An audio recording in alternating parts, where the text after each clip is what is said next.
Hello everyone, welcome back to my channel.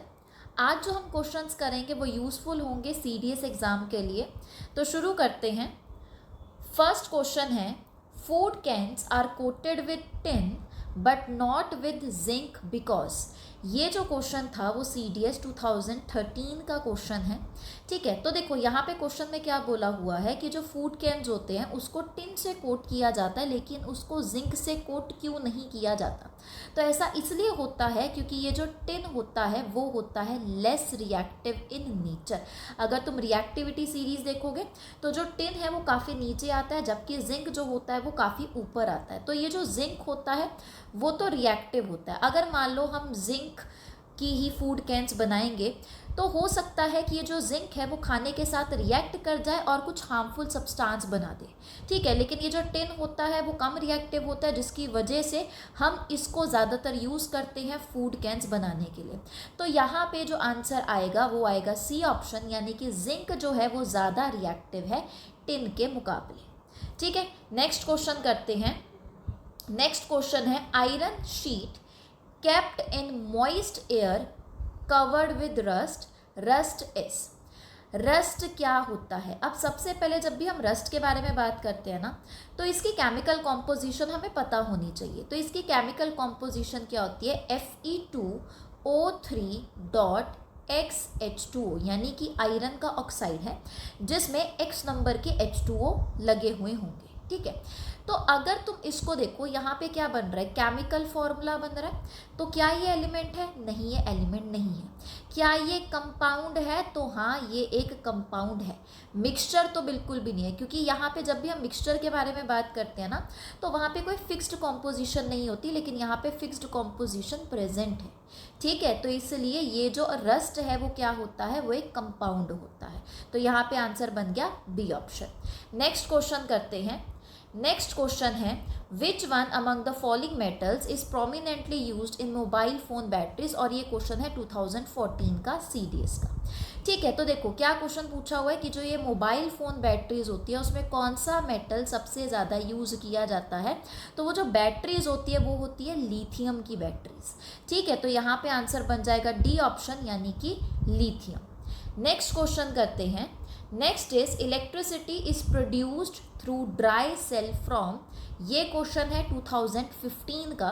तो देखो यहाँ पे क्या पूछा है कि जो इलेक्ट्रिसिटी है ड्राई सेल के अंदर वो कैसे प्रोड्यूस होती है? वो प्रोड्यूस होती है केमिकल एनर्जी से। देखो जब भी हम बैटरीज के बारे में बात करते हैं ना, तो जो बैटरीज होती है वो होती है दो तरीके की। एक तो हमें देखने को मिलती है प्राइमरी बैटरी और एक हमें देखने को मिलती है सेकेंडरी बैटरी। जब भी हम बात करते हैं प्राइमरी बैटरी के बारे में, तो ये जो प्राइमरी बैटरीज होती है ये होती है नॉन रिचार्जेबल बैटरी, यानी कि जिसको तुम बार बार रिचार्ज नहीं कर सकते हो। ठीक है, अगर मैं बात करूँ रिमोट सेल्स के बारे में, तो ये जो रिमोट सेल्स होता है बेसिकली उन्हीं को हम ड्राई सेल बोल देते हैं। यहाँ पे हमें जिंक देखने को मिलता है एज अ एनोड, और बाकी यहाँ पे बीच में जो रॉड लगी होती है वो ग्रेफाइट की रॉड लगी हुई होती है। तो जिंक और तुम बोल सकते हो कार्बन, या फिर जिंक और ग्रेफाइट होता है ड्राई सेल के अंदर। ड्राई सेल इसलिए हम इसको बोल देते हैं क्योंकि यहाँ पे मॉइस्ट कंडीशंस में या फिर लिक्विड स्टेट में कुछ भी देखने को नहीं मिलता है। तो प्राइमरी बैटरीज क्या है? Non rechargeable batteries. और इसके अंदर हम किसके बारे में बात करते हैं? रिमोट सेल्स के बारे में बात करते हैं। और ये जो रिमोट सेल्स होते हैं इनको हम बोल देते हैं ड्राई सेल्स। जब भी हम सेकेंडरी बैटरी के बारे में बात करते हैं, तो ये जो सेकेंडरी बैटरीज होती है ये होती है रिचार्जेबल बैटरी। जैसे कि जब हम अपने फ़ोन्स के बारे में बात करते हैं तो फ़ोन्स की जो बैटरीज होती है वो होती है रिचार्जेबल। तो किसके अंदर आएगी? वो आएंगी सेकेंडरी बैटरी के अंदर। अगर तुम इन्वर्टर्स वगैरह के बारे में बात करो तो वो भी आती हैं सेकेंडरी बैटरी के अंदर, क्योंकि वो रिचार्जेबल होती हैं। तो देखो जब भी हम बात करते हैं ना ड्राई सेल्स के बारे में, तो वहाँ पे क्या प्रोड्यूस हो रही है? इलेक्ट्रिसिटी प्रोड्यूस हो रही है। और इलेक्ट्रिसिटी कैसे प्रोड्यूस होती है? वो प्रोड्यूस होती है केमिकल एनर्जी से। तो केमिकल एनर्जी या केमिकल रिएक्शन से इलेक्ट्रिसिटी प्रोड्यूस हो रही होती है। इसको हम गैल्वेनिक सेल भी बोल देते हैं। ठीक है, और ये एक स्पॉन्टेनियस रिएक्शन होती है, यानी कि जो रिएक्शन अपने आप होती है। ठीक है, तो ड्राई सेल में केमिकल एनर्जी से इलेक्ट्रिसिटी प्रोड्यूस की जाती है।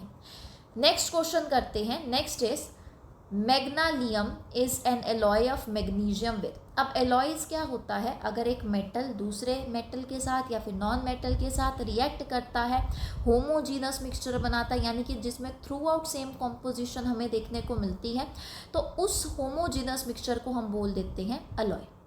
ठीक है, तो यहाँ पे हमें एक एलॉय का नाम दे रखा है।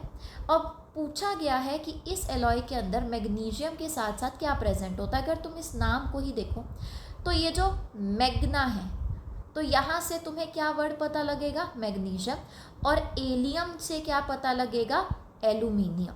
तो यानी कि ये जो एलॉय है इसके अंदर क्या क्या प्रेजेंट होगा, मैग्नीशियम प्रेजेंट होगा और उसके साथ में प्रेजेंट होगा एल्यूमिनियम। तो यहाँ पे आंसर हो गया सी ऑप्शन। नेक्स्ट क्वेश्चन करते हैं, कॉम्पोजिशन ऑफ बॉक्साइट इज। तो बॉक्साइट क्या होता है, बॉक्साइट होता है एल्यूमिनियम का ओर, यानी कि एल्यूमिनियम को कहाँ से ऑब्टेन किया जाता है, उसको ऑब्टेन किया जाता है बॉक्साइट से।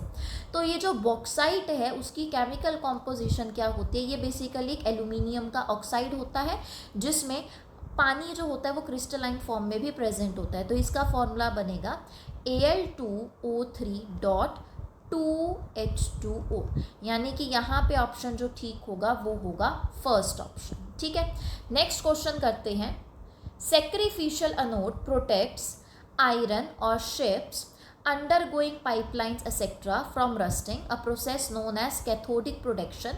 Which of the following metals cannot be used as a sacrificial anode? अब देखो, जब हम बात करते हैं sacrificial anode के बारे में, तो मान लो हमारे पास आयरन पड़ा हुआ है, ठीक है। तो ये जो आयरन है हमें पता है कि इसमें जंग लग जाता है, ये कोरोड हो जाता है, बेसिकली रस्टिंग हो जाती है इसमें, है ना।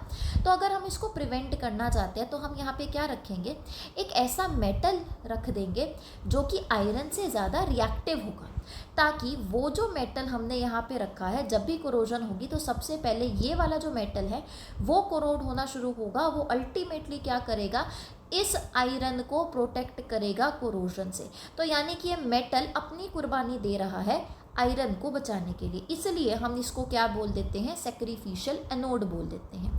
तो इनमें से कौन सा ऐसा मेटल है जो कि सैक्रिफिशियल एनोड की तरह काम नहीं कर सकता। अब यहाँ पे सैक्रिफिशियल एनोड की तरह वही काम नहीं कर सकता है जो आयरन के मुकाबले कम रिएक्टिव होता है, क्योंकि हमें तो कौन सा मेटल रखना होता है जो आयरन के मुकाबले ज़्यादा रिएक्टिव होता है। लेकिन हम यहाँ पे जब बात करेंगे कि जो सैक्रिफिशियल एनोड नहीं है, तो हमें एक ऐसा मेटल ढूंढना पड़ेगा जो आयरन के मुकाबले कम रिएक्टिव होता है। तो टिन, जिंक, मैग्नीशियम और एल्यूमिनियम में से यहाँ पे ये जो टिन है वो क्या है, आयरन के मुकाबले कम रिएक्टिव है।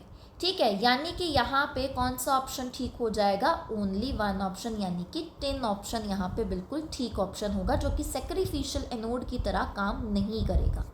नेक्स्ट क्वेश्चन करते हैं, स्टेटमेंट वाला क्वेश्चन है, zinc displaces copper and silver from solution of this salts.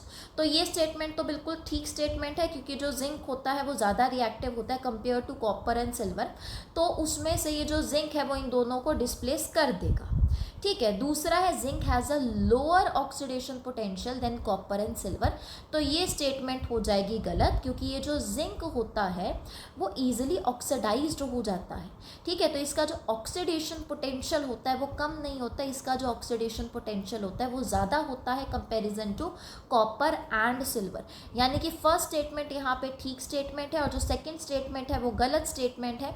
तो इस हिसाब से हमारा जो आंसर बनेगा वो बनेगा सी ऑप्शन, यानी कि statement 1 is correct but statement 2 is incorrect. Next question है, कोरोसिव इज बेसिकली अ या एन। तो ये जो कोरोसिव या फिर यहाँ पे कोरोजन जो है, ठीक है, ये ठीक वर्ड होगा। कोरोजन क्या होता है बेसिकली, तो कोरोजन जो होता है वो एक इलेक्ट्रोकेमिकल फिनोमिना होता है। यहाँ पे क्या होता है कि एक जो मेटल है वो अपने इलेक्ट्रॉन्स को ट्रांसफ़र करता है विद द इन्वायरमेंट।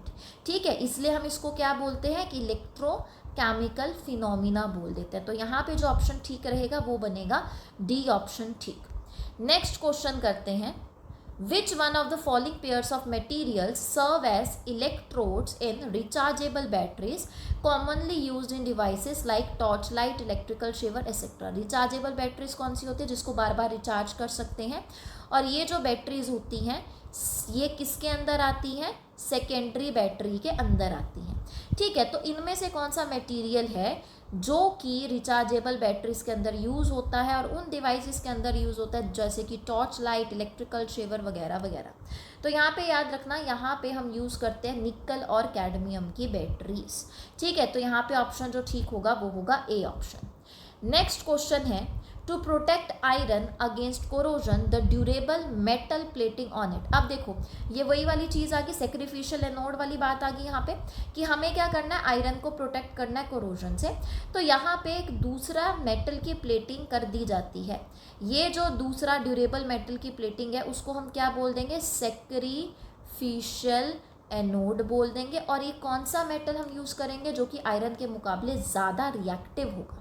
तो यहाँ पे जो आयरन के मुकाबले ज़्यादा रिएक्टिव होता है वो होता है अपने पास जिंक। तो यहाँ पे किसकी प्लेटिंग की जाएगी, जिंक की प्लेटिंग की जाएगी, यानी कि यहाँ पे जो ऑप्शन ठीक होगा वो होगा सी ऑप्शन ठीक।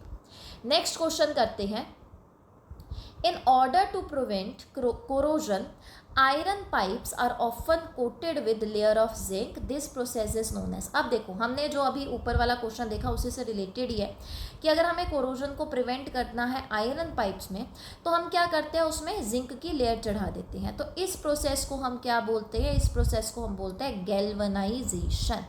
ठीक है, क्या बोलेंगे इसको हम, गैल्वनाइजेशन बोलेंगे, यानी कि यहाँ पे जो ऑप्शन ठीक होगा वो होगा सी ऑप्शन ठीक।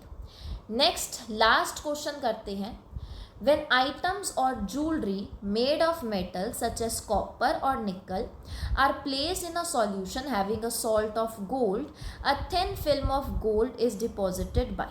अब देखो हम क्या करते हैं, एक सॉल्यूशन के अंदर जैसे कोई ज्वेलरी वगैरह बनानी होती है तो यहाँ पे गोल्ड का मतलब एक सॉल्यूशन होता है जिसके अंदर गोल्ड के सॉल्ट्स प्रेजेंट होते हैं।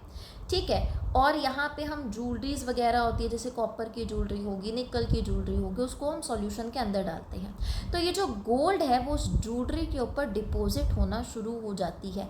कैसे डिपॉजिट होगी, क्या कूल और हीट करके ऐसा किया जा सकता है, नहीं किया जा सकता। यहाँ पे इस प्रोसेस को कैसे किया जा सकता है, by passing an electric current, यानी कि यहाँ पे जो करेक्ट कोड होगा वो सिर्फ सी ऑप्शन होगा, यानी कि यहाँ पे बी ऑप्शन ठीक हो जाएगा, only 3, passing an electric current. ठीक है, तो यहाँ पे हमने सारे के सारे क्वेश्चंस कर लिए हैं आज के। आई होप आप सबको ये सारे के सारे क्वेश्चन समझ में आए होंगे। अगर कोई भी डाउट है तो आप कमेंट सेक्शन में लिख सकते हैं। नेक्स्ट वीडियो किस टॉपिक पे बनानी चाहिए तो उसके रिगार्डिंग भी आप कमेंट सेक्शन में लिख सकते हैं। Thank you so much.